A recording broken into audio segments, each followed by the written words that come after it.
শুভ সকাল সবাই, কেমন আছো? সবাইকে অহনা লাইফস্টাইল ব্লগে স্বাগত জানাই। আজ আমি আমার স্কুলের টিফিন বানিয়ে নিয়ে যাব। প্রতিদিন তো মা বানিয়ে দেয়, আজ ভাবলাম আমি বানিয়ে নেব। মার একটু হেল্প হবে। আজ ভাইয়ের প্রচুর কাজ আছে।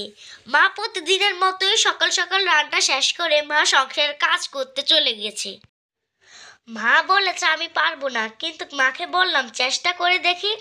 মা কিন্তু সব রেডি করে দিয়ে গেছে। আমি আর আমার বোন প্রায় এভাবে বানিয়ে খাই। আমি এভাবে লুডুসটা বানাই শর্টকাট করে। আমার লুডুসের সাথে কিছু দিলে ভালো লাগে না খেতে। আমার মা আমাকে টিফিনে এক এক দিন এক একটা আইটেম বানিয়ে দেয়। তার ভিতর কমন হলো নুডলস, আর বেশিরভাগ পাউরুটি ডিম দিয়ে ভেজে দেয়।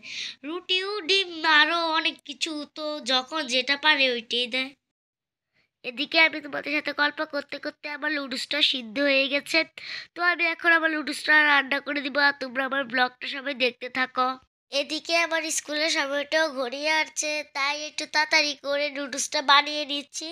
তো আগে বাড়ির কাছে স্কুলটা থাকার টিফিনে এসে ভনুকে নিয়ে খেয়ে যেতাম ভাত।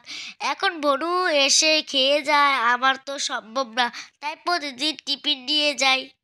মায়ের চিন্তা থাকে প্রতিদিন সকালে আমাকে টিফিনে কী দেবে। স্কুলে সবাই এক এক রকম টিফিন আনে, তাই আমিও চেষ্টা করি প্রতিদিন অন্য রকম কিছু নিতে। তাই মাকে রাতে বলে রাখি মা কালকে কি দেবে। কিন্তু আমাদের ভাত রান্না সকালে হয়ে যায়, আমার ভালো লাগে না ভাত টিফিনে নিতে, তাই আমি অন্য শুকনা খাবার নিয়ে যাই।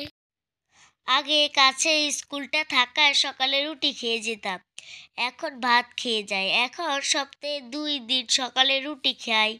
তার মাঝে আমার বন্ধুটাও আমার সাথে এভাবে নিয়ম মানতে হয়, কেননা ভাত 2 রকম করতে গেলে সময়টা পাবে না আমাকে স্কুলটায় রেডি করে পাঠাতে। তাই ভনুকে বুঝিয়ে বলেছে। ভনু বিরক্ত করে না, প্রথম প্রথম করেছে। এদিকে আমার লুডুসটা বানানো হয়ে গেছে, আর আমি এখন চুলাটা বন্ধ করে নামিয়ে নেব কড়াইটা। তো অবশেষে রেডি আমার নুডলস, এখন আমি টিফিন বক্সে নিয়ে নেব। আজ আমি খুব খুশি, নিজের হাতে নুডলস বানিয়ে টিফিনে নিয়ে গেলাম। তো আমাদের নতুন চ্যানেল সবাই সাবস্ক্রাইব করে দিও নতুন নতুন ভিডিও পেতে। আমাদের সাথে থেকো। আর যেটুকু বাকি থাকবে সেটুকু ভনুকে খেতে দিয়েছি। ভনু খেয়ে অনেক খুশি। তো আজ এ পর্যন্ত, সবাই ভালো থাকবেন, সুস্থ থাকবেন। আগামী ব্লগ পেতে আমাদের চ্যানেলটাকে সবাই সাপোর্ট করবেন। টাটা।